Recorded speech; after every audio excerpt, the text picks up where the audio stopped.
দিচ্ছে, ইসলামের দাওয়াত দিচ্ছে না? দিচ্ছে। কি দিয়ে দিচ্ছে? এই যে সমস্ত ভাইয়েরা তবলিগ করেন, আমি ওদের বিরুদ্ধে নয়, তবলিগ জামাতের যে বিরুদ্ধে তা নয়, কিন্তু যে সমস্ত ভাইয়েরা তবলিগের কাজ করেন এরা কি দিয়ে মানুষের কাছে দাওয়াত দেয়? ফাজাইলে আমল আর মুনতাখাবে হাদিস, এই দুটো নিয়ে মানুষের কাছে দাওয়াত দেয়। কিন্তু আল্লাহ সুবহানাহু ওয়া তাআলার ভাষা শুনুন, সত্যি আমি এগুলো অবাক হয়ে যাই। আমি তবলিগ, আমি নিজে চিল্লা দেওয়া লোক, আমি নিজে। তবে আমি এটা বলবো সোশ্যাল মিডিয়ার মাধ্যমে, এবং এখানে যদি কোনো বন্ধু থাকেন, আল্লাহর কোরআনের থেকে ভালো দাওয়াত, আল্লাহর কালামের থেকে মানুষের কাছে ভালো আর কোনো দাওয়াত হতে পারে না। তুমি 40 দিন যাবত বাড়ি ছাড়া হয়েছ, মানুষকে আল্লাহর রাস্তায় ডাকছো, অথচ তোমার মানুষের লেখা দুটি মাত্র বই, বাংলা বই নিয়ে তুমি ঘুরছো। একটা হচ্ছে ফাজাইলে আমল, একটা হচ্ছে মুনতাখাবে হাদিস, তাই না? আমার দুঃখ লাগে যে তবলিগের যে সমস্ত আমির সাহেবরা থাকেন, আপনারা কেন ফাজাইলে আমল আর মুনতাখাবে হাদিস নিয়ে কেন এত মানুষকে তবলিগ করেন? আপনি তো নামাজের পরে 2 পাতা কোরআন মাজিদ পড়িয়ে তার বাংলা অনুবাদ করে তো শোনানো যায়, যায় কি যায় না? আমি বিরুদ্ধে বলছি না, আমি বলছি একটু সিস্টেমটা চেঞ্জ করুন। কোরআন হচ্ছে পৃথিবীর সমস্ত সমস্যার সমাধান। হযরত ওমর ফারুক রাদিয়াল্লাহু তাআলা আনহু, হযরত উসমান রাদিয়াল্লাহু তাআলা আনহু, হযরত আবু বকর রাদিয়াল্লাহু তাআলা আনহু কিসের সংস্পর্শে এসে? ওমর মানে ভয়ঙ্কর লোক। আল্লাহ নবী সাল্লাল্লাহু আলাইহি ওয়াসাল্লাম হযরত ওমরের ব্যাপারে বলছেন যে ওমর এত ভয়ঙ্কর লোক যে ওমর যে রাস্তা দিয়ে চলে এই রাস্তাতে ইবলিশ শয়তান পর্যন্ত হাঁটে না, এত ভয়ঙ্কর লোক হযরত ওমর। কিসের ছত্র ছায়াতে এসে মোমের মতো গলে গিয়েছিলেন? কিসের? পবিত্র আল কোরআন। আর আপনি তবলিগ করুন, কোনো সমস্যা নেই, তবে আমার দাবি হচ্ছে যে আপনি যখন দাঁড়িয়ে উঠে বলেন যে বাকি নামাজ বাদ বসে যাবেন, দিনের কিছু কথা আলোচনা হবে, তখন মুনতাখাবে হাদিস ফাজাইল আমলটা বাদ দিয়ে দুটো কোরআনের বাংলা অনুবাদ করে শোনান। এর থেকে ভালো দাওয়াত আর কোনো দাওয়াত নেই। আল্লাহ তাআলা বলছেন ইত্তাবিউ মা উনজিলা ইলাইকুম মির রাব্বিকুম, আনুগত্য করো আমার রবের পক্ষ থেকে যেটা অবতীর্ণ করা হয়েছে, অর্থাৎ আল কোরআন। পৃথিবীতে আমরা হাদিস এবং কোরআন বাদ দেওয়ার পরেও অনেক মতবাদকে মেনে চলি যেগুলো হাদিস এবং কোরআনের সঙ্গে সংঘর্ষ। মানি না? মানি। একদল মানুষ আছেন তারা বলে হাদিস কোরআন কি বললো না বললো এটা দেখার দরকার নেই, ইজমা কিয়াস তো আছে, বলে না? কোরআন হাদিসে কি আছে এটা দেখার দরকার নেই, বলছে ইজমা কিয়াস আছে। ইজমা মানে ঐক্যমত। ভালো করে বোঝার চেষ্টা করুন। মুহাম্মদ সাল্লাল্লাহু আলাইহি ওয়াসাল্লাম তিনি বলেছেন কুল্লু মুশকিরিন খামরুন, প্রত্যেক নেশাদার দ্রব্য মদ, আর কুল্লু খামরিন হারামুন, প্রত্যেক মদ কি হারাম, তাই না? একদল লোক আছে আল্লাহ নবী মদের কথা বলেছে, কই বিড়ির কথা বলেনি, তা আপনি বিড়ির কেন হারাম বললেন? আমি কোন এক জলসাতে বলেছি বিড়ি হারাম, তা বলছে এখানে মদের কথা বলা হয়েছে, বিড়ির কথা বলা হয়নি। বিড়ির কথা বলা হয়নি, ঠিক আছে, গাঁজার কথাও তো বলা হয়নি, খামর শব্দ ব্যবহার করা হয়েছে, তাই না? এখন ওরা এই ব্যাপারে ওলামাদের ইখতিলাফকে, কিছু ওলামা ইখতিলাফ করেছে যে বিড়ি মাকরুহ, কিছু কিছু ওলামারা, কেউ কেউ বলেছে খৈনি গুল এগুলো মাকরুহ। কিন্তু মুহাম্মদ সাল্লাল্লাহু আলাইহি ওয়াসাল্লাম কুল্লু শব্দ যেখানে ব্যবহার করছেন মানে সমস্ত, তার মানে বিড়ি খৈনি গুটকার কেউ বাদ গেল? কেউ বাদ গেল? কেউ গেল না। হাদিস কোরআন যেখানে পড়ে আছে সব বাদ দিয়ে বলছে আমার হুজুর বলেছে। তোমার হুজুরের 12টা বাজিয়ে দিবে, বিয়াদব কোথাকার, তুমি বুঝো হুজুর হুজুর করছো? পবিত্র আল কোরআন আল্লাহ সুবহানাহু ওয়া তাআলা বলছেন আতিউল্লাহ ইয়া আইয়ুহাল্লাযীনা আমানু আতিউল্লাহ, এই তোমরা যারা ঈমান এনেছো শোনো, আল্লাহর আনুগত্য করো, ওয়া আতিউর রাসূল, রাসূলের আনুগত্য করো, ওয়া উলিল আমরি মিনকুম, তোমাদের মধ্যে যারা উলিল আমর অর্থাৎ ধর্মীয় ব্যাপারে যারা পণ্ডিত, যারা নেতা, তোমরা তার আনুগত্য করো। আল্লাহ তাআলা বলছেন ফাইন তানাজাতুম ফি শাইইন ফারুদ্দু ইলাল্লাহি ওয়া রাসূল। তোমাদের নেতাদের কথাতে যদি তোমাদের মাঝে মতবিরোধ সৃষ্টি হয়, তোমরা আল্লাহ এবং তার রাসূলের দিকে প্রত্যাবর্তন করো। তাহলে আমাদের সর্বক্ষেত্রে মেনে চলতে হবে কোরআন এবং কি সহিহ হাদিস, তাই তো? এবার আপনাদেরকে একটা কথা বলি, আল্লাহ তাআলা বলছেন ওয়ালা তাত্তাবিউ মিন দুনিহি আউলিয়া। এই একটা শব্দ আছে না আমাদের পাড়া গ্রামে, আল্লাহর ওলি আছে না? ওলি এক বচন, বহু বচন আউলিয়া। আল্লাহ বলছে ওয়ালা তাত্তাবিউ, একদম আনুগত্য করবে না, মিন দুনিহি, এইটা অর্থাৎ কোরআন এবং মুহাম্মদ সাল্লাল্লাহু আলাইহি ওয়াসাল্লামকে ছাড়া, আউলিয়া ওলিয়া উলিয়াদের। আল্লাহ বলছে। আর আমাদের এক শ্রেণীর মানুষ তো ওলি আল্লাহ ছাড়া তার বাঁচাই বড় মুশকিল, মুশকিল নয়? মানে ওলি আল্লাহর প্রতি এত ভক্তি, মানে আল্লাহ থেকে মনে হয় এক গাঁট বেড়ে গেছে। হচ্ছে কি হচ্ছে না? হচ্ছে। আবার আমাদের মাঝখানে ওলিদের ব্যাখ্যা করা হয়, ও বন্ধুরা, আল্লাহর ওলি হতে গেলে 30 বছর জঙ্গলে বসবাস করতে হয়, বিয়ে করা যাবে না, মাথায় বড় বড় চুল হতে হবে, গোঁফ বড় বড় হতে হবে, উকুনে ভর্তি। আল্লাহর ওলি যেমন আল্লাহর ওলি অমুক ওলি ছিলেন, 30 বছর অমুক সাগরের পাড়ে বসবাস করতেন, তার ডান পাটা 30 বছর গাছের ডাগায় বাঁধা ছিল, এই যে আল্লাহর ওলি। মানে এসব গাঁজা খাওয়া ছাড়া এসব কথা কেউ শুনবে? জি জি জি। তাও তো এক শ্রেণী মানুষ বলছে নারে তাকবীর আল্লাহু আকবার, বলছে না? ওলিদের ঘটনা বলছে, শুনুন।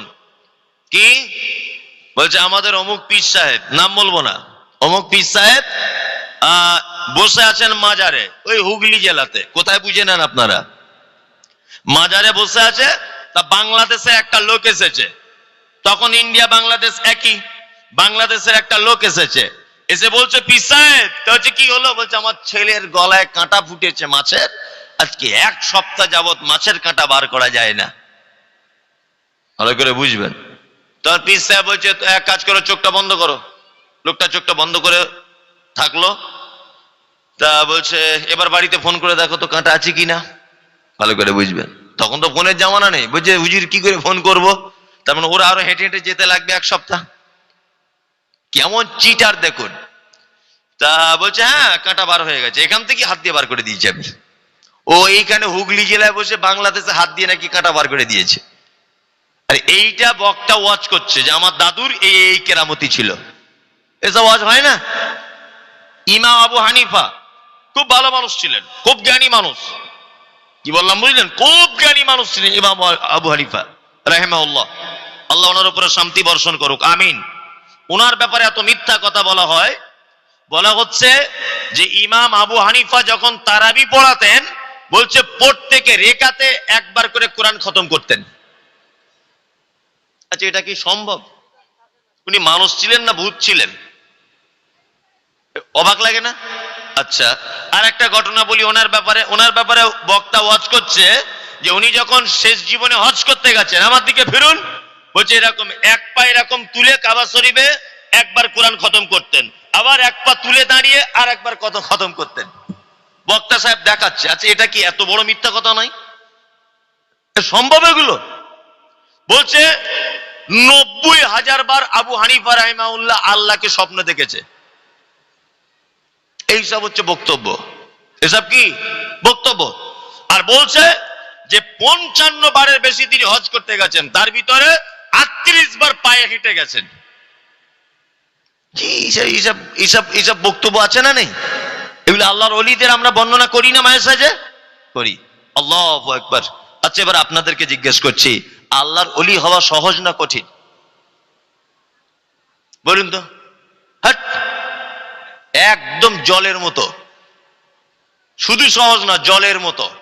আসলে আমাদের অলির ব্যাপারটা এমন করে বলে দিয়েছে না যে আমাদের আর মাথায় ঢোকে না। ওলি বাবা, অলি হতে গেলে 10 বছর জঙ্গলে থাকতে হবে, বড় বড় গোঁফ হতে হবে, মাথায় উকুন থাকতে হবে, বিয়ে শাদী করা যাবে না, এরকম বলা হয়েছে না? আমি মমতাজুল ইসলাম বলছি, ওলি আপনি আজকে থেকেই শুরু করে দেন। এক, পাড়ার লোকের সঙ্গে ভালো ব্যবহার করুন, 5 ওয়াক্ত নামাজ পড়ুন, রোজা রাখুন, আত্মীয় সম্পর্ক ভাই বোনের সবাই কাল দাওয়াত করে খাওয়ান। যে বুবু যা হয়ে গেছে জমি জায়গা নিয়ে ঝামেলা বাদ দে, সব একই মায়ের পেটের সন্তান, তুইও জমি পেতিস আমিও পেতুম, একটু মন কষাকষি, সবাই যে এক জায়গা হয়ে যায়। আপনি এসব ভালো কাজগুলো করুন। অলি মানে বন্ধু, অলি মানে কি বন্ধু। তা আপনি আল্লাহর বন্ধু হতে পারবেন না? আপনি আজকে রাত উঠে তাহাজ্জুদ পড়ুন, আল্লাহ আপনাকে ভালোবাসবে না? আপনার সম্পদ আছে, আপনি 1 লাখ টাকা কথা দান করে দেন, আল্লাহ আপনাকে ভালোবাসবে না? বাসবে, তা আপনিও তো আল্লাহর ওলি। আশ্চর্য ব্যাপার। আচ্ছা, এবার আপনাদেরকে একটা কথা বলি, আমি গল্পের মতো করে বলছি, আমি জানি আমার বক্তব্য খুব ভালো লাগছে না, তারপরে একটু কষ্ট করে শুনুন। এক, আচ্ছা, সারা পৃথিবীর সব থেকে দামি লোক নাম কি? হযরত মুহাম্মদ। বলুন সবাই, মুখটা খুলে নবীর নামটা বলুন, মুহাম্মদ সাল্লাল্লাহু আলাইহি সাল্লাম। আচ্ছা, সাল্লাল্লাহু আলাইহি সাল্লাম যেটা বললাম, এর বাংলা মানেটা কি? মানে কোথায় আমি এলাম আর কি, এরাম গিরাম আমি জীবনেও দেখিনি। সাল্লাল্লাহু আলাইহি সাল্লামের বাংলা জানেন না? আল্লাহ তুমি তার উপরে শান্তি বর্ষণ করো, এটা। তাহলে নবীজি সারা পৃথিবীর সব থেকে দামি লোক না নরমাল লোক? দামি লোক। এই দামি লোকের জন্য নামটা শুনে এখানে বসে একজন সুদখোর, এখানে তো সবাই ফেরেশতা না, কিছু মাতালও থাকতে পারে, চোরও থাকতে পারে। তাহলে সেই চোরটা পৃথিবীর সব থেকে দামি লোকের জন্য বলছে আল্লাহ তোমার উপরে শান্তি বর্ষণ করুক। তাহলে চোর নবীর কাছে দোয়া চাইলো না নবীর জন্য দোয়া করলো? কোনটা? দোয়া করলো। আচ্ছা, নবীর পরে পৃথিবীর দ্বিতীয় সব থেকে দামি মানুষকে? রাইট, আবু বকর সিদ্দিক রাদিয়াল্লাহু তাআলা আনহু। আবু বকর, তাই না? আবু বকর কেমন দামি! আল্লাহু আকবার। সত্যি এগুলো মানে অবাক হয়ে যায় আমি, এসব হাদিসগুলো যখন চোখে পড়ে যায় মানে বিশ্ব অভিভূত হয়। আল্লাহ নবী সাল্লাল্লাহু আলাইহি ওয়াসাল্লাম বলছেন যে পৃথিবীতে যদি আমি অন্তরস্থল থেকে কোনো মানুষকে যদি বন্ধু রূপে মানতাম, তাহলে আমি আর কাউকে বন্ধু করতাম না, আমি বন্ধু করতাম আবু বকরকে। আবু বকরকে আমি বন্ধু করতাম। আল্লাহু আকবার। আবু বকর দ্বিতীয় মানুষ, নাম শুনলে কি বলি? রাদিয়াল্লাহু তাআলা আনহু। বাংলা মানে আল্লাহ তুমি তার উপর খুশি হও, তুমি তার উপর রাজি হও, তাই তো? তাহলে আবু বকরের জন্য দোয়া করলাম না তার কাছে দোয়া চাইলাম? দোয়া করলাম। ওমর একই, উসমান একই, আলী একই, আবু হুরায়রা একই, আব্দুর রহমান ইবনে আউফ একই, সাদ ইবনে আবি ওয়াক্কাস একই, আবু তালহা একই, মুসাব বিন উমাইর একই। সব সাহাবীদের নাম শুনলে আমরা বলি না রাদিয়াল্লাহু তাআলা আনহু? বলি। তার মানে আমাদের মতো গুনাহগার, আমাদের মতো পাপী, আমাদের মতো মাতাল সুদখোর দোয়া করছে কাদের জন্যে? মুহাম্মদ সাল্লাল্লাহু আলাইহি ওয়াসাল্লাম এবং ওনার আশ্চর্য আশ্চর্য সাহাবীদের জন্য, তাই না? এবার আপনাকে আর একটা কথা বলছি। এক, আমাদের পশ্চিম বাংলায় যত আল্লাহর ওলি আছে বা ছিল, সব আল্লাহর ওলিদের ঈমানগুলোকে একটা পাল্লায় তোলা হলো, বুঝবেন। আর একটা পাল্লাতে হযরত আবু বকরের ঈমানটা চাপানো হলো। বলুন তো বুজুর্গিতে কার ঈমানটা ভারী হবে? আবু বকর। আপনার তো বুদ্ধি বেশ ভালো, চমৎকার বুদ্ধি। এবার আর একটা কথা বলি, আমাদের যত পীর ওলি আউলিয়া, বড় পীর, মেজ পীর, ছোট পীর, লম্বা বেটে ন্যাংটো কাপড়ওয়ালা, সব যত পীর আছে সব পীরগুলোকে এই জায়গাটায় চাপালাম। আবু বকর, ওমর, উসমান, আলী, আব্দুর রহমান ইবনে আউফ, আবু হুরায়রা, যত সাহাবী সব সাহাবীদেরকে পীর সাহেবদের সাথেই চাপালাম। এইবার আমি চাপালাম এদিকে মুহাম্মদ সাল্লাল্লাহু আলাইহি ওয়াসাল্লামকে। বলুন ইমানদারিতে বুজুর্গিতে কার পাল্লা ভারী হবে? মুহাম্মদ, জোরে বলুন সাল্লাল্লাহু আলাইহি ওয়াসাল্লাম। এইবার আপনারা তো এতক্ষণ পরে বললেন যে তার মানে সব পীর ওলি আউলিয়াদের থেকে আবু বকরের ঈমান বেশি হবে। তাহলে এবার আপনারা বিচারটা করুন, ওলি আউলিয়া আমরা পীর ফকির যাদের বলি আমাদের দেশে থাকে, এদের মাজারে গিয়ে দোয়া চাওয়া জায়েজ না না জায়েজ? আপনি ফতোয়া দেন। হারাম। এদের কবরে যদি চাওয়া জায়েজ হতো তাহলে আবু বকরের কবর আছে মদিনাতে, সেখানে চাওয়া জায়েজ হতো। আবু বকরের জন্য আমরা দোয়া করি, আর এ কোথায় 4 নম্বর কোয়ালিটির পীর। পীর কিনা ঘোড়ার ডিম তা ঠিকই নাই, তাই না? পীর কিনা তার কোনো ঠিকই নাই, তার কবরে আমরা ছেলে যাইতে যাচ্ছি। হ্যাঁ, আশ্চর্য ব্যাপার, আশ্চর্য ব্যাপার, এগুলো অবাক হয়। ওই জন্য একটা কথা মনে পড়ে গেল, খুব সহজে কথাটা বলি, আপনার দেখবেন খুব ভালো লাগবে শুনতে। একজন পীর সাহেব বাড়িতে একটা খাদেম রেখেছে। খাদেম ওই চামচা, যারা আর কি গোদা বাংলায় চামচা। তা পীর সাহেবের ওই চামচার সঙ্গে একটু ঝামেলা ঝগড়া হয়েছে বলে পীর সাহেব ওর চামচাকে বলছে, তুই বাড়ি চলে যা, তোকে আর রাখবো না। তা চামচা তখন বলছে, হুজুর আপনি যদি আমায় তাড়িয়ে দেন কি করে খাবো? তো বলছে, এক কাজ কর, আমার ওই গাধা আছে 4-5টা, একটা গাধা নিয়ে যা, বাড়ি গিয়ে ওই ভাড়াটারা খাটবি, মালটাল ববি আর খাবি যা। তা ও গিয়ে মালটাল বইছে গাধায় করে, যা 100-200 হচ্ছে, খাচ্ছে। একদিন হঠাৎ গাধা মারা গেল। হঠাৎ ও খুব কাঁদছে আর মনে মনে ভাবছে কি করা যায়, ইনকামের রাস্তা তো শেষ। ও তখন মনে মনে ভাবছে যে রাতের বেলা রাস্তার ধারে একটা মাজার করে দেবো। নিয়ে গাধাটাকে শুইয়ে দিল কবরের ভিতর, উপরে চাদর চড়িয়ে দিল, আর বড় করে আরবিতে লিখে দিল, গাধা শাহ রহমতুল্লাহ আলাই। রাতারাতি পীরের মাজার। আগের যে পীর ও যার কাছে থাকতো, ওর কাছের থেকে এর কাস্টমার বেশি হচ্ছে। মানে আশ্চর্য পীর তো, রাতারাত্রি পীর। আর ওর প্রথম পীরের কাস্টমার কমে গেছে। ও একদিন গুটি গুটি গুটি গুটি পায়ে এর কাছে এসে বলছে, আরে চামচা, তুই কি করে এসব করলি, সত্যি কথা বলতো। তো বলছে, কেন? আপনি যে গাধাটা দিয়েছিলেন কি করবো, মরে গিয়েছিল, ফেলে না দিয়ে মাজার করে দিয়েছি, আর যে ধান্দা খুলিয়েছি সাংঘাতিক মাল পড়ছে টাকা। তখন ওই পীরটা বলছে, আরে পাগল, তোকে যে গাধাটা দিয়েছি ওই গাধার মায়ের মাজার আমার বাড়িতে আছে। কি বুঝলেন? কিছু বুঝলেন? তার মানে দুজনাই চিটিং, দুজনাই চিটার। আল্লাহু আকবার। এই তো আমাদের সমাজের অবস্থা। আচ্ছা আমি বলছি, একটা পীর কত জায়গায় মরে? এক জায়গায় মরে, মাজার এক জায়গায়। কথা কলকাতা, আমি অ্যাড্রেস গুলো দিচ্ছি, যারা কলকাতা যাবেন, এখানে গাড়ির ড্রাইভার আছেন কেউ? আছেন? আছেন। দমদম এয়ারপোর্ট, তারপরে মধ্যমগ্রাম আর বারাসাত, এর মাঝখানে বাম দিকে তাকাতে তাকাতে আসবেন, দেখবেন রাস্তার ধারে একটা মাজার আছে, তার নাম একদিল শাহ। দেখেছেন? একদিল শাহ, রাস্তার উপরে মাজার। ওই একদিল শাহ মাজার, ওখান থেকে আবার কাজীপাড়া বলে একটা জায়গা আছে বারাসাতে, ওখানেও একটা একদিল শাহ মাজার। ভালো করে বুঝবেন। ওখান থেকে আপনি চলে যান হাড়োয়াতে, ওইখানেও দেখবেন, ওই উত্তর 24 পরগনাতে হাড়োয়াতেও আছে একদিল শাহ মাজার। ওই যে একটা পীর মরে কত জায়গায়, ভাবতেও অবাক লাগে। অবাক লাগে না? আচ্ছা মাজার যদি হয় এক জায়গায় হবে, কত জায়গায় মরে। আল্লাহ সুবহানাহু ওয়া তাআলা বলছে, ওয়ালা তাত্তাবিউ, তোমরা আনুগত্য করো না, মিন দুনিহি আউলিয়া, আমাকে আর রাসূলকে বাদ দিয়ে কোনো ওলি আউলিয়াদের আনুগত্য করো কে না। তার মানে কারো কথা চলা মানা যাবে না। কোন হুজুর কি বললো, কোন খেজুর কি বললো চলবে না। হাদিস এবং কোরআন কি বললো, এটা আমাদের সব থেকে বড় দলিল। যদি আল্লাহর ওলিদের ঘটনা যদি বলতেই হয়, আবু বকরের আমরা ঘটনা শুনবো, আমরা ওমারের ঘটনা শুনবো, আমরা বেলালের ঘটনা শুনবো। আমরা কেন এই সমস্ত ভণ্ড লোকেদের ঘটনা শুনে সময় কাটাবো কেন? তাই না? সাহাবীদের ভিতরে অলৌকিক ঘটনা নেই? আছে না নেই? চলুন চমৎকার কয়েকটা ঘটনা আপনাদের এবার বলি। এক, হযরত আবু হুরায়রার নাম শুনেছেন? শুনেছেন। নতুন ইসলাম যখন কবুল করেছেন আবু হুরায়রা রাদিয়াল্লাহু তাআলা আনহু, নতুন ইসলাম যখন কবুল করেছেন, খুব অভাবের দিন, খেতে পেতেন না। আল্লাহ নবী সাল্লাল্লাহু আলাইহি ওয়াসাল্লাম মসজিদে নববীর যেখানে নামাজ দিলাম, এখন কোরআন এসেছে মানুষের জন্য, অবতীর্ণ হয়েছে কাদের জন্য? মানুষের জন্য।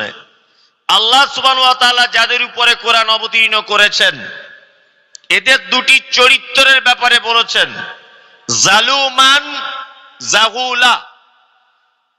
যাদেরকে কোরআন দেওয়া হয়েছে এরা হচ্ছে জাহেল, আর যাদেরকে কোরআন দেওয়া হয়েছে এরা হচ্ছে জালেম।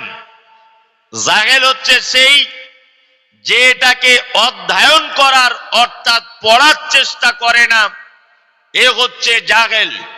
জালেম হচ্ছে সেই যে এটাকে পড়ার পরে মান্যতা দিতে পারে না, অর্থাৎ মেনে নেয় না, এ হচ্ছে অত্যাচারী জালেম। কি বললাম বুঝলেন? তার মানে দুটি গুণই আমাদের ভিতরে আছে, না আমরা কোরআন মাজিদ পড়তে জানি আর না মানতেও জানি। অন্ততপক্ষে কোরআন মাজিদ মানে পড়েন বা পড়তে জানেন এরকম লোক আছেন কারা? একটা জিনিস বলবো, খুব ভালো লাগবে শুনতে ইনশাল্লাহ। দুইজন হাত তুলেছে, মানে আর কেউ জানে না? অনেকজনাই জানে। আচ্ছা, অনেকজন জানে। আমরা সোশ্যাল মিডিয়াতে এখন দ্বিধাদ্বন্দ্বের ভিতরে।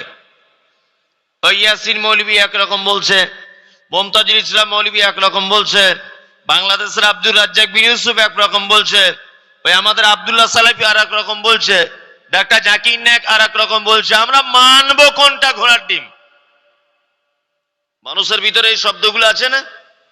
আছে তো? আছে। একই জিনিস, একই। বাংলাদেশের বলছেন আব্দুর রাজ্জাক বিন ইউসুফ সাহেব যে মসজিদে জুম্মার দিনে দুইবার আজান দেওয়া বেদাত। আব্দুর রাজ্জাক বিন ইউসুফ বলছেন।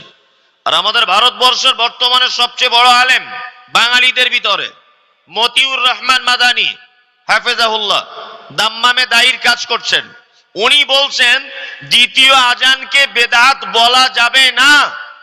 হযরত উসমানের থেকে প্রমাণ রয়েছে, প্রয়োজন যদি হয় তাহলে দ্বিতীয় আজান কেউ দিতে পারে, কোনো সমস্যা নেই, তবে এটা বেদাত নয়। আর উনি বলছেন বেদাত। আমার এটা প্রশ্ন, তাহলে আমরা দ্বিধাদ্বন্দ্বের ভিতরে আছি কি আছি না? এখন হুজুরে হুজুরে যদি লড়াই চলে, পাবলিক কি করবে? এটা একটা প্রশ্ন। আসলে ঘটনা হচ্ছে যে এই সব ব্যাপারগুলো বুঝতে গেলে আর ইসলামটাকে সঠিকভাবে আপনার জানতে গেলে একটা জিনিস আপনাকে করা লাগবে। আপনি কাল থেকে করুন, ইনশাআল্লাহ দেখবেন এই সমস্যার সমাধান মিটে যাবে। আমি ইয়াসিন ভাইয়ের মতো অত মানে গুছিয়ে বলতে পারি না যদিও, তারপরেও আমি চেষ্টা করছি আপনাকে বুঝিয়ে বুঝিয়ে বলার। এক, আমি একটা ডাক্তারের কাছে গেলাম। ডাক্তারবাবু আমাকে বলছেন যে আপনাকে প্রত্যেকদিন 1 কেজি দুধ পান করতে হবে, প্রতিদিন 1 কেজি। তাই বললাম ডাক্তারবাবু কিসের দুধ পান করব? তা বলছে খাঁটি গাইর দুধ। তা আমি একটা গোয়ালাকে বললাম যে গোয়ালা ভাই, প্রত্যেকদিন আপনি আমাকে 1 কেজি করে দুধ দেবেন। প্রথম 2-3 দিন আমার স্ত্রী যখন দুধটা নিয়ে চুলোতে ফুটিয়ে দেয় বা জাল দেয় যেটাকে বলে, এই জাল দেওয়ার পরে ঠান্ডা হয়ে গেলে উপরে সর জমে যায়, দুধে জমে না? যাবে। আমার স্ত্রীকে তখন আমি খুব হেসে বললাম, দেখো আমি গোয়ালা ভালো চয়েস করেছি, এ অরিজিনাল লোক, দুধে ভেজাল দেয় না। 3 দিন 4 দিন পরে দেখছি আর সর পড়ে না। তা গোয়ালাকে বলছি, ভাই প্রথম 2-3 দিন সর পড়ছিল, এখন কেন পড়ে না? তা তখন বলছে 60 টাকা কেজি দুধ বিক্রি করে 40 টাকা কেজি খোল কিনে গরুকে খাইয়ে এতে কি আর লাভ করা যায়? তা প্রথম কাস্টমার ধরার জন্য অরিজিনাল দিয়েছি, এই 2-3 দিন আপনি আমার বাঁধা কাস্টমার হয়ে গেলেন, এবারে অর্ধেক কেজি পানি অর্ধেক কেজি দুধ। ভালো করে বুঝবেন, হাসির খোরাক আপনাকে দিইনি। এটা এত একটা জ্ঞান রয়েছে এই কথার ভিতরে, আপনি অবাক হয়ে যাবেন। নাম্বার 2, আমি তখন গোয়ালাকে বাদ দিয়ে দিলাম। বাদ দিয়ে দেওয়ার পরে মনে মনে ভাবছি যে মাদার ডেয়ারি দুধ আমাকে পান করতে হবে। তা মাদার ডেয়ারি দুধ প্যাকেট কিনলাম, তা তার উপরে দেখছি লেখা আছে 100% পিওর, মানে 100% খাঁটি। দেখুন, কোন কোম্পানি যখন তার নিজস্ব প্রোডাক্টে 100% সলিড খাঁটি হালাল এটা যখন লিখবে, তখন আপনাকে বুঝে নিতে হবে যে অন্য কোম্পানিগুলিতে ভেজাল, আর না হলে ও নিজে ভেজাল, নিজে সার্টিফিকেট দিয়ে সবার কাছে ভালো হতে চাচ্ছে।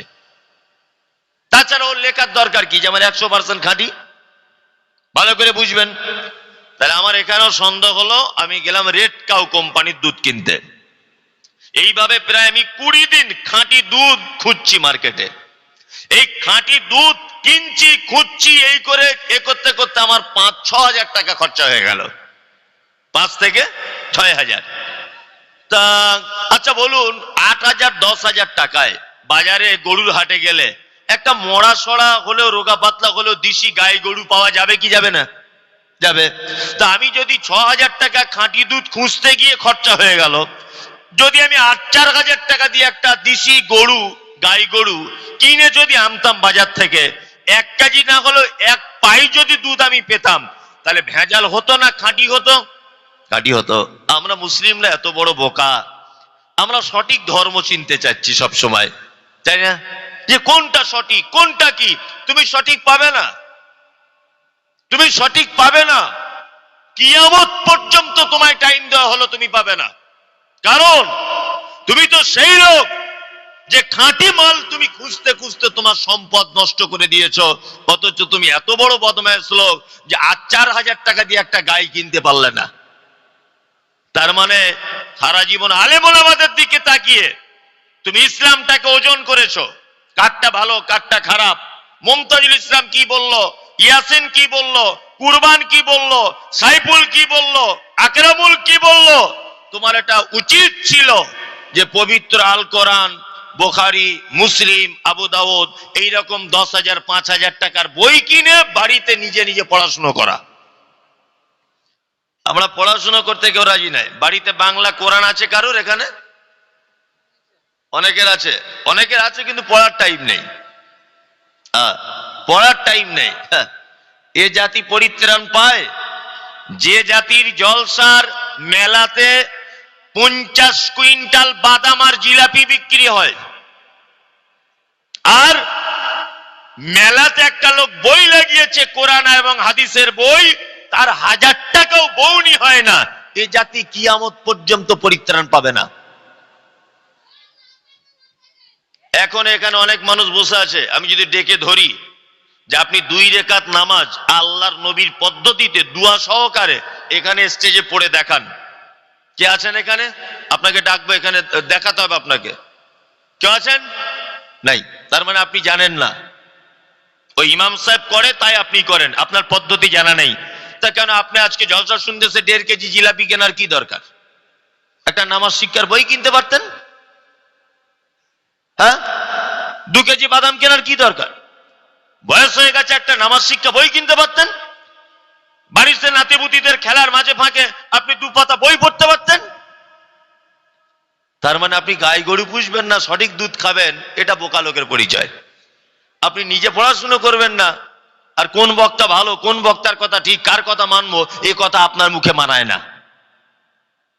কি বললাম বুঝলেন? এ কথা আপনার মুখে মানায় না।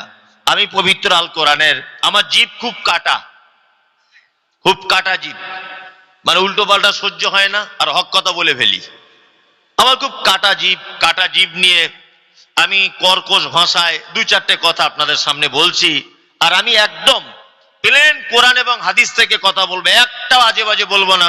তবে বোঝানোর জন্য হয়তো কিছু আপনাদের সামনে বলা যেতে পারে, সহজ বাংলায় যাতে আপনি বুঝতে পারেন। 1, সূরা আল আরাফ, এটা হচ্ছে 24 আপনার রুকু আছে এই সূরার ভিতরে। কটা? 24টা। সূরাটি অবতীর্ণ হয়েছে মক্কাতে। কি বললাম বুঝলেন? আর এই সূরাটা মক্কাতে অবতীর্ণ হওয়ার পরে মুহাম্মদ সাল্লাল্লাহু আলাইহি ওয়াসাল্লামকে প্রথমে কয়েকটা জিনিস শিখিয়ে দেওয়া হয়েছে। যেমন আল্লাহ তাআলা বলছেন আলিফ লাম মিম সাদ, পবিত্র আল কোরআনে 29টা সূরায়। বক্তব্য তো এতক্ষণ শুনেছেন, এবার আমারটা শুনুন। আর আমার বক্তব্য কেমন হয় যে আপনি ছাত্র আর আমি মাস্টার, আমি আপনাকে একটা একটা একটা করে বুঝিয়ে বুঝিয়ে আস্তে আস্তে আস্তে আস্তে করে বলবো, তাতে আপনার বুঝতে সুবিধা হবে। পবিত্র আল কোরআনে 29টা সূরাতে এইরকম শব্দ ব্যবহার করা হয়েছে। আলিফ লাম মিম, তাহা, কাফ হা আইন সাদ, ইয়াসিন, আলিফ লাম রা, আলিফ লাম মিম সাদ, নুন কফ, এরকম 29টা সূরা। কটা? 29টা। এই শব্দগুলোর কোনো মানে নেই। কি বললাম হুজুর? বুঝলেন? এর মানে কে জানে? আল্লাহ সুবহানাহু ওয়া তাআলা। নবীজি জানতেন না, সাহাবীগণ জানতেন না। কি বললাম বুঝলেন? এটা হচ্ছে কোরআনের একটা আশ্চর্য অলৌকিকতা বলতে পারেন। আল্লাহ সুবহানাহু ওয়া তাআলা তারপরে বলছেন কিতাবুন উনজিলা ইলাইকা ফালা ইয়াকুন ফি সাদরিকা হারাদুম মিনহু। এটা একটা কিতাব, আল্লাহ বলছেন এটা একটা কিতাব। এই কিতাবটা আমি আপনার উপর অবতীর্ণ করেছি, অর্থাৎ মুহাম্মদ সাল্লাল্লাহু আলাইহি ওয়াসাল্লামের উপরে এটা অবতীর্ণ করা হয়েছে। আল্লাহ তারপরে বলছেন ফালা ইয়াকুন ফি সাদরিকা হারাদুম মিনহু। এর কথাটা মানুষের কাছে পৌঁছে দেওয়ার জন্য আপনার মনে যেন কোনো ভয় ভীতি সংকীর্ণতা যেন সৃষ্টি না হয়। তারপর আল্লাহ বলছেন লিতুনজিরা বিহি, এটা রয়েছে অযিকরা লিল মুমিনিন, মুমিনদের জন্য উপদেশ। আর আপনি এইটার মাধ্যমে মানুষকে আল্লাহর দিকে ভয় দেখান, জাহান্নামের ভয় দেখান, আল্লাহর দিকে আকর্ষণ করে টানুন। আর এইটা পৌঁছানোর ব্যাপারে আপনার মনে যেন কোনো ভয় এবং সংকীর্ণতা সৃষ্টি না হয়। এখানে আপনাদের সঙ্গে আমার দুই চারটে কথা বলে দিই।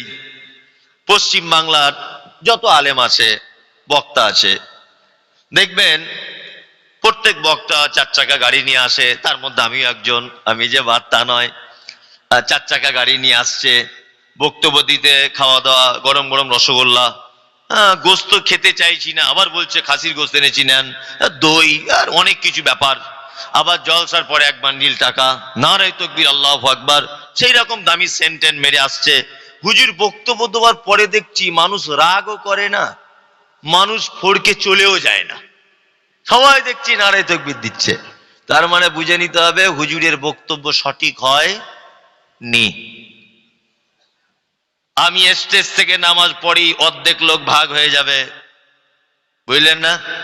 ধাক্কা ধাক্কি শুরু হবে, এই মমতাজুল এটা বললো কেন, এটা কেন বললো, ভালো করে বুঝবেন, এটা কেন বলে দিল, ও জানে না কেন। সব দলের লোক জলসা শুনতে আসে, তোমার দলের 10 পয়সা দাম নাই। আমি স্টেজ থেকে নামলেই যদি হক কথা বলার কারণে ঝামেলা সৃষ্টি হয়ে যায়, তখন বুঝে নিতে হবে যে আমি অরিজিনাল বক্তব্য দিতে পেরেছি। আমি বলছি প্রত্যেক নবীদেরকে মারা হয়েছে, মারা হয়নি? প্রত্যেক নবীদের মারা হয়েছে কি হয়নি? আমাদের নবী মুহাম্মদ সাল্লাল্লাহু আলাইহি ওয়াসাল্লামকে মারা হয়েছে কি হয়নি? হয়েছে। তো এখনকার কোন হুজুরকে মানুষ মারে না কেন? হ্যাঁ, এখনকার কোন আলেমকে মারে না কেন? ডিসি মুরগির ডিম সিদ্ধ করে খাওয়াচ্ছে, কারণ তার মানে ওই হচ্ছে হুজুর আসল। বলছে সাপের মুখেও চুমা দাও, ব্যাঙের মুখেও চুমা দাও। এ হচ্ছে 1 নম্বর ইবলিশ শয়তানে।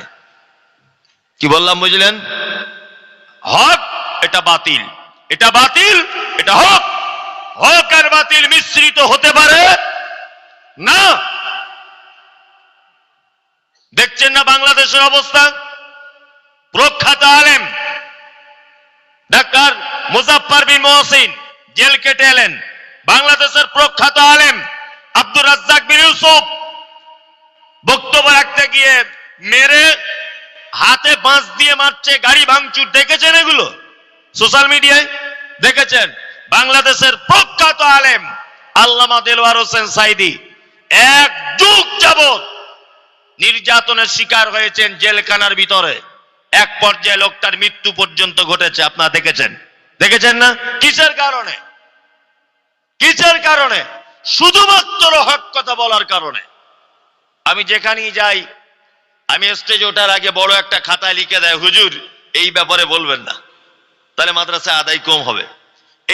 এই ব্যাপারটা একটু বাদ দিয়ে বলবেন, কেন সব দলের লোক আছে। আমি বলছি সব দলের লোক আদায় কম হবে, তুই আমাকে আনলি কেন? তুই আমাকে দাওয়াত করলি কেন সেটা বল। আমি এটা বলবো না, ওটা বলবো না, তোমার বাপের গল্প বলবো? হ্যাঁ, আমি আমার বাপের গল্প শোনাবো না। চলুন একটা কথা বলে দিই, আমাদের নবী মুহাম্মদ, জোরে বলুন মুখ দিয়ে, না তো পাপ হবে। আল্লাহ নবী সাল্লাল্লাহু আলাইহি ওয়াসাল্লাম বলেছেন, ওই লোকের নাক ধুলায় মিশে যাক, ওই লোকের নাক ধুলাতে ঘিসড়িয়ে যাক। 3 বার বললেন, ওই লোকের নাক ধুলাতে ঘিসড়িয়ে যাক, মানে অপমানিত হোক ওই লোক দুনিয়াতে। যে লোক আমার নাম শুনলো তারপর সাল্লাল্লাহু আলাইহি ওয়াসাল্লাম বলল না। নবীজি অভিসম্পদ করেছেন ওই লোকের জন্য, 3 বার বলেছেন যে আমার নাম শুনলে যে বলে না সাল্লাল্লাহু আলাইহি ওয়াসাল্লাম তার নাক যেন মাটিতে ঘিসড়ে যাক, মানে অপমানিত হচ্ছে। আমাদের নবী মুহাম্মদ সাল্লাল্লাহু আলাইহি ওয়াসাল্লাম মক্কাতে ছিলেন, দিব্য ভালো মানুষ ছিলেন, কোনো সমস্যা নেই, কোনো সমস্যা নেই। আবু জেহেল এসে আল্লাহর নবীকে বলছেন, ভাতিজা মুহাম্মদ সাল্লাল্লাহু আলাইহি ওয়াসাল্লাম, তুমি কেন ফালতু এসে আল্লাহ আল্লাহ করছো? এক কাজ করো, তুমি তোমার আল্লাহ নিয়ে থাকো, আমি আমার 360টা দেব দেবীর পূজা করে যাই, এইভাবেই চলুক চাচা ভাতিজা, কোনো সমস্যা নেই। আল্লাহ কোরআন অবতীর্ণ করলেন।